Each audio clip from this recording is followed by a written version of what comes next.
तर भिवंडीमध्ये काँग्रेस प्रदेशाध्यक्षांनी समाजवादी पक्षाच्या आमदारांना हाताशी धरून काँग्रेस पक्ष भाजपला विकला असा आरोप काँग्रेसचे भिवंडी शहराध्यक्ष रशीद ताहिर मोमीन यांनी केलाय।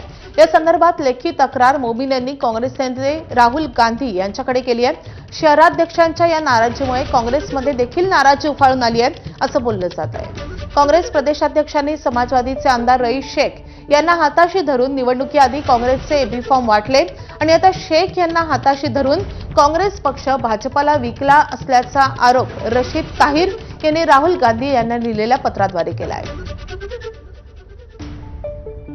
ज्याप्रमाणे प्रदेश काँग्रेस जे आहेत डायरेक्ट सिच्युएशनचं डील करत आहेत, डायरेक्ट ते रईस शेखला धरून जे आहेत आणि सर्व आदेश काढत आहे, व्हीप काढत आहे आणि जिल्हाध्यक्षाला नाम कळवता हे सर्व काम करत आहे। यावर पूर्ण भिवंडीमध्ये पूर्ण आमची कार्यकारिणी जे आहेत, आमचे लोक आहेत काँग्रेसमध्ये, सर्व लोक नाराज आहेत।